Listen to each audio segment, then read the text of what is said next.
আসসালামু আলাইকুম শিক্ষার্থী বন্ধুরা। আজকে আমাদের আলোচ্য বিষয় হবে ইলেকট্রনিক ব্যাংকিং ব্যবস্থায় গ্রাহকের সকল তথ্য সংরক্ষণ ও গোপনীয়তা। খুবই সংক্ষিপ্ত তথ্য, এরপর আমি জাস্ট আমাদের ওভারঅল সকল ব্যাপার নিয়ে একটু রিসার্চ করবো। এটা হচ্ছিল আমাদের ব্যাংকিং পার্টের সর্বশেষ ক্লাস। আচ্ছা, আমরা এই টপিক শেষ করে নিই। ইলেকট্রনিক ব্যাংকিং ব্যবস্থায় গ্রাহকের তথ্য সংরক্ষণ ও গোপনীয়তা। ইলেকট্রনিক ব্যাংকিং ব্যবস্থায় গ্রাহকের তথ্য সংরক্ষণ ও গোপনীয়তা রক্ষার জন্য আধুনিক কম্পিউটারাইজ ব্যবস্থা প্রবেশিত হয়েছে। এবং এর জন্য কি করা হয় মূলত, যে এখন ইলেকট্রনিক আমাদের আগে যেটা হতো, আমরা চেক নিয়ে যেতাম, আমরা টাকা তুলতাম, সেটা যখন একদম ম্যানুয়ালি হতো ওইখানে কিন্তু গোপনীয়তা থাকতো, কারণ যার অ্যাকাউন্ট শুধুমাত্র সেই ব্যক্তি যেত, অন্য কেউ গিয়ে কাজ হতো না। তাই অন্য কেউ যে ২ নাম্বারই করবে বা কোনো ফ্রড করবে এটা কিন্তু সম্ভব ছিল না, কারণ ভাই ফিজিক্যালি যাচ্ছি, আমার ফেস সহ যাচ্ছি, তো ২ নাম্বার একটা চান্স খুবই কম। কিন্তু এখন তো একটা অনলাইন সিস্টেম, এখানে চাইলেই হ্যাক করা যায়, পিন নাম্বার পাইলেই যে কারো অ্যাকাউন্টে ঢুকে কিন্তু অনেক কিছু করা যায়, বা চাইলে কিন্তু ইজিলি অ্যাক্সেস নেওয়া যায়। তো এর জন্য প্রত্যেকটা ব্যাংকই সবসময় খুব তৎপর থাকে যেন কোনোভাবেই কোনো তৃতীয় পক্ষ কোনো ব্যক্তির অ্যাকাউন্টে ঢুকে কোনো অনৈতিক কোনো লেনদেন না করতে পারে, বা হয়তোবা যেইগুলা উচিত না সেরকম কিছু না করতে পারে, বা নাই অ্যাক্সেস পায় আরকি। তো এর জন্য কি করেছে, ডেবিট কার্ড ও ক্রেডিট কার্ডের ক্ষেত্রে পিন নম্বর ব্যবহারের মাধ্যমে হিসাব গ্রহীতাকে ক্ষতিগ্রস্তের হাত থেকে রক্ষা করা হয়েছে। দেখো এখন এটিএম কার্ড, এই কার্ডটা কিন্তু মানিব্যাগ চুরি হতেই পারে, মানুষের অহরহ মানিব্যাগ চুরি হয়, বাস থেকে রাস্তাঘাটে পড়ে যায়। ব্যাগে যারা এটিএম কার্ড চালায় বা তাদের এটিএম কার্ড ক্যারি করে, তাদের কিন্তু মানিব্যাগের মধ্যেই থাকে বেশিরভাগ ক্ষেত্রে। এখন এটিএম কার্ড খুব সহজেই কিন্তু হারিয়ে যেতে পারে, খুবই ইজিলি। এখন এই ব্যাপারটা এরকম হয়, এটিএম কার্ড পুশ করলে অ্যাকাউন্ট টাকা দিয়ে দেয় এটিএম বুথ থেকে, তাহলে কি কখনো এটা কি মানে হলো ব্যাপারটা? এটা কিন্তু হয় না। সো এর জন্য যেটা কি করেছে ব্যাংক কোম্পানি বা প্রতিষ্ঠানগুলো, প্রত্যেকটা এটিএম কার্ডের জন্য একটা করে পিন নাম্বার দিয়ে দিয়েছে। প্রত্যেকটা অ্যাকাউন্ট হোল্ডার তার এটিএম কার্ডের জন্য একটা পিন নাম্বার সেট করতে পারে, অ্যান্ড এই পিন দিয়ে একাধিক জায়গাতে অ্যাক্সেস পাওয়া পসিবল, বা হতে পারে পিন নাম্বার ভিন্ন বা অ্যাকাউন্টের অ্যাক্সেসের পিন ভিন্ন। সো এই পিন নাম্বার ব্যবহারের মাধ্যমে হিসাব গ্রহীতাকে ক্ষতিগ্রস্ত থেকে রক্ষা করে। সো এই যে এই ডেবিট কার্ড বা ক্রেডিট কার্ড বা এর বাদেও অনলাইনে যে আমাদের বিভিন্ন অ্যাপ থাকছে ব্যাংকগুলো, সেখানে ঢোকার জন্য তার ইন্ডিভিজুয়াল পিন লাগে বা একটা পাসওয়ার্ড লাগে, যেটা ছাড়া কেউ অ্যাক্সেস পায় না। তো কেউ যদি আমার মোবাইল পেয়েও যায়, অথবা কেউ যদি আমার এটিএম কার্ডটি পেয়েও যায়, তারা খুব ইজিলি হ্যাক না করে ঢুকতে পারবে না। পিন যেন ক্ষতিগ্রস্ত হতে না পারে তার জন্য সফটওয়্যারের বিভিন্ন ব্যবস্থা সংযোজিত হয়েছে। এখন দেখা যায় আমরা মাঝে মধ্যে কিন্তু দেখি বিভিন্ন স্ক্যাম হয়, ফোন দিয়ে বলে, ভাই আমি অমুক জায়গা থেকে বলছি, আমি বিকাশ থেকে নাহিদ বলছি, আপনি এই আপনার ফোন নাম্বারের সাথে এত যোগ করে আমাকে নাম্বারটা বলেন। আমরা বোকার মতো দিয়ে দেই, আস্তে করে হ্যাক করে নিয়ে নেয়। এখন এই হ্যাকগুলো অ্যাকচুয়ালি সবসময় রক্ষা করা পসিবল না, কজ বাংলাদেশে প্রচুর মানুষ, খালি বাংলাদেশ না, আমি যে কোনো দেশে কথা বলে প্রচুর মানুষ, এখানে আমাদের শিক্ষিত থেকে অশিক্ষিত প্রচুর লেভেলের মানুষ আছে। তুমি ধরো না, বাংলাদেশের প্রত্যন্ত অঞ্চলে এখানে মানুষ আছে যারা হয়তো বা টিভি খুব কম, খুব একটা নেই, বা তারা এই ব্যাপারগুলো বোঝে না, তাদের একটা সর্বোচ্চ একটা কোনো মতে বিকাশ অ্যাকাউন্ট আছে। তো বিকাশ কেন খুলেছে, হয়তো বা ঢাকা থেকে তার ছেলে টাকা পাঠায়। এখন তাকে যদি কখনো ফোন যায় যে আমরা বিকাশ থেকে বলছি, খুব শুদ্ধ ভাষায় কথা বলে, সে কিন্তু নিজেকে আটকাতে পারবে না, বলবে এতভাবে ভালোভাবে কথা বলতেছে, নিশ্চয়ই এরা বিকাশ থেকে কল দিয়েছে কোনো সমস্যা, বলবে আপনার অ্যাকাউন্টের সমস্যা, অ্যাকাউন্ট তো বন্ধ হয়ে যাবে, এখন সে দেখবে আমার অ্যাকাউন্টে কয়েক হাজার টাকা ছেড়ে হলে তো বিশাল সমস্যা হয়ে যাবে। সো কি বলবে, ফোনে বলতেছে আপনার পিন নাম্বারের লাস্টের 3 ডিজিট দেন বা এটা করেন সেটা করেন, সে দিয়ে দেয়।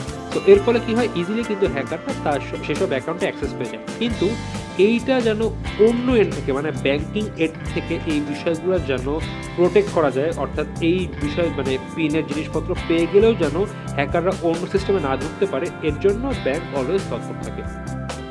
এবং মোবাইল ব্যাংকিংয়ের ক্ষেত্রে পিন এবং কনফার্মেশন মেসেজের মাধ্যমে নিজের হিসাবে ঢুকে ব্যাংকিং কার্যক্রম পরিচালনা করতে হয়। আচ্ছা, তো মোবাইল ব্যাংকিংয়ে যেটা হচ্ছিল, এই যে অ্যাপ থাকে, অ্যাপে একটা ভালো জিনিস আছে। অ্যাপে আমি পাসওয়ার্ড দিয়ে ঢুকলাম, কোনো ট্রানজ্যাকশনে বললাম আমি এখান থেকে এখানে টাকা পে করবো বা দেবো। সবচেয়ে বেস্ট পার্ট হচ্ছে মোবাইলে একটা ওটিপি চলে আসে, ওয়ান টাইম পাসওয়ার্ড বা কনফার্মেশন মেসেজ আসলে কি, আপনি কি এই ট্রানজ্যাকশন করতে চাইলে এই পিন নাম্বারটি আপনার অ্যাপে জায়গা মতো বসান। তো আমি ট্রানজ্যাকশন দিয়ে যখন এন্টার দিলাম, একটা ঘর চলে আসে, ওটিপি বসান বা কনফার্মেশন মেসেজটি বসান। তো এই যে আমার সিমে বা মোবাইলে একটা মেসেজ চলে আসে, তখন এইটা এইখানে বসাতে হয়। তো এইটা করার ফলে দেখা যায় ট্রানজ্যাকশনটা করা পসিবল হবে। তো ফার্স্ট অফ অল আমি পিন দিয়ে ঢুকছি, ঢোকার পরে আমার কাজ হচ্ছে না, একটা কনফার্মেশন মেসেজ লাগছে কোনো কাজ করতে গেলে, যে আপনি করতে চান, করতে গেলে আপনার মোবাইলে যে এসএমএস গিয়েছে সেইটা পাঠান। তো হ্যাকাররা আমার অ্যাকাউন্টে ঢুকতে পারলেও এই যে সিমের এসএমএস সেটা কিন্তু ইজিলি পাওয়া পসিবল হয় না। এর জন্য তাকে আবার আলাদাভাবে হ্যাক করতে হয় বা ঝামেলা করতে হয়, আরও ভেজাল। চাইলে করা সম্ভব, বাট ২টা স্টেপ, মানে ঝামেলা ডবল। সো এইভাবে ব্যাংক চায় যতদূর সম্ভব এই ব্যাংকিং মানে ইলেকট্রনিক ব্যাংকিং ব্যবস্থায় গ্রাহকের তথ্য সংরক্ষণ করা এবং গোপনীয়তা রক্ষা করা, প্লাস এই যে বিভিন্ন রকম হ্যাকিংয়ের ব্যাপার-স্যাপার আছে বা অ্যাকাউন্ট থেকে অর্থ নিয়ে যাওয়া, এইগুলো রোধ করার জন্য কী করা যেতে পারে, সেই সকল কাজই কিন্তু বা সকল স্টেপই কিন্তু একটি ব্যাংক নিয়ে রাখে। বন্ধুরা, আমরা আমাদের এই ক্লাসটি শেষ করলাম এবং এর সাথে সাথে আমরা ফাইন্যান্স সেকেন্ড পেপারের ফার্স্ট পার্ট, যেটা হলো ব্যাংকিং পার্টটা শেষ করলাম। আমাদের পরবর্তী পার্ট হচ্ছিল ইন্স্যুরেন্স। তো এখানে আমরা পরবর্তী ক্লাস থেকে শুরু করব, কিন্তু আপাতত আমাদের এখানে শেষ হলো। এখন আমরা ব্যাংকিং এর মোট কয়টি অধ্যায় পড়লাম? আমরা মোট ব্যাংকিং ব্যবস্থার প্রাথমিক ধারণা, কেন্দ্রীয় ব্যাংক, ব্যাংকিং ব্যবস্থার প্রাথমিক ধারণা, কেন্দ্রীয় ব্যাংক, বাণিজ্যিক ব্যাংক, ব্যাংক হিসাব, তারপরে হস্তান্তরযোগ্য ঋণের দলিল 5টা গেল, চেক বিনিময় বিল অঙ্গীকারপত্র, ব্যাংক তহবিলের উৎস ও ব্যবহার, বৈদেশিক বিনিময়, বৈদেশিক মুদ্রা এবং ইলেকট্রনিক ও আধুনিক ব্যাংকিং। এটা হচ্ছে আজকে আমরা পড়লাম। মোট আমাদের 9টি অধ্যায় আমরা পড়লাম। তো আমাদের এই 9টি অধ্যায় থেকে দেখা যায় যদি আমাদের 13টি প্রশ্ন হয়, আমাদের কত এখন মানে 11টি থেকে 7টা অ্যান্সার করা লাগে, তাই না? তো দেখা যায় কত 5টি 6টি থাকে, 6টি থাকে হচ্ছিল আমাদের এই ব্যাংকিং থেকে, আর 5টি থাকে হচ্ছিল আমাদের বিমা থেকে বা ইন্স্যুরেন্স থেকে। এখন এই অধ্যায়গুলোর মধ্যে সবচেয়ে বেশি ইম্পর্টেন্ট বলে যেখানে অলওয়েজ প্রশ্ন হয় কেন্দ্রীয় ব্যাংক,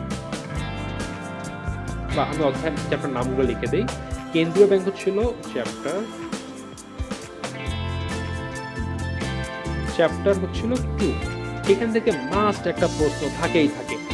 দেন ব্যাংক হিসাব, এখান থেকে একটা প্রশ্ন সাধারণত থাকেই থাকে। তারপর চেক বিনিময় বিল অঙ্গীকারপত্র, এখান থেকে জেনারেলি প্রশ্ন থাকে, এবং ব্যাংক তহবিলের উৎস ও ব্যবহার।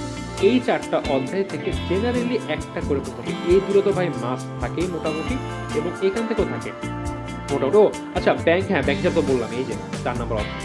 তো এই কিছু অধ্যায় করলে আমাদের মোটামুটি 3টা অ্যাটলিস্ট প্রশ্ন কমন পাওয়ার চান্স আছে।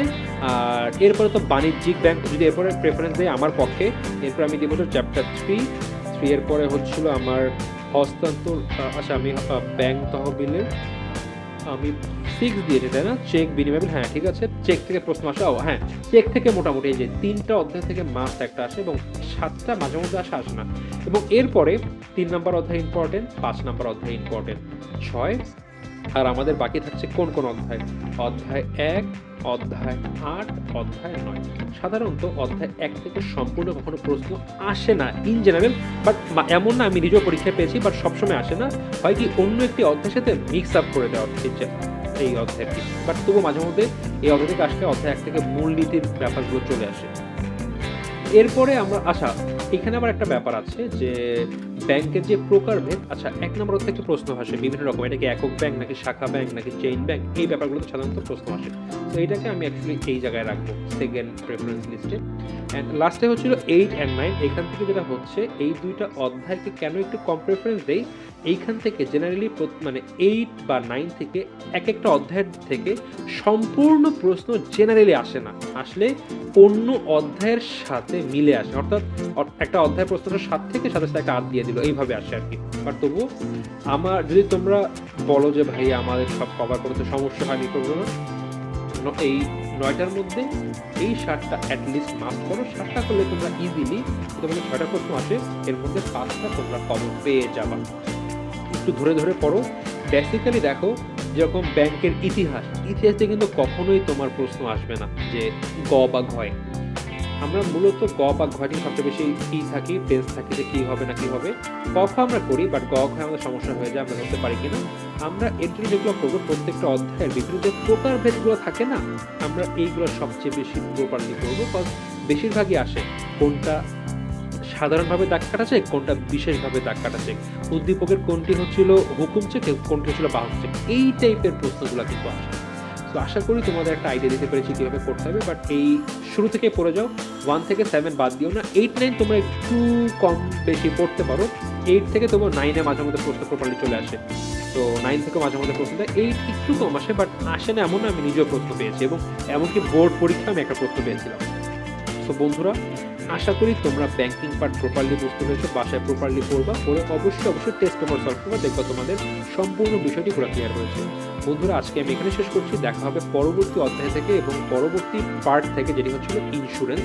আমাদের সেখানে মোট 4-5টার মতো অধ্যায় আছে। আমাদের সব মিলে আমরা এই পর্যন্ত অলমোস্ট 79 থেকে 80 মতো ভিডিওস করে ফেলেছি। আমরা ওইখানে আর মনে করো 35 থেকে 40 ভিডিওসের মধ্যে আমরা ওই টপিকটি মানে ইন্স্যুরেন্সের সম্পূর্ণ 5টি অধ্যায় কভার করে ফেলবো। সো বন্ধুরা, দেখা হবে পরবর্তী ক্লাসে। আসসালামু আলাইকুম।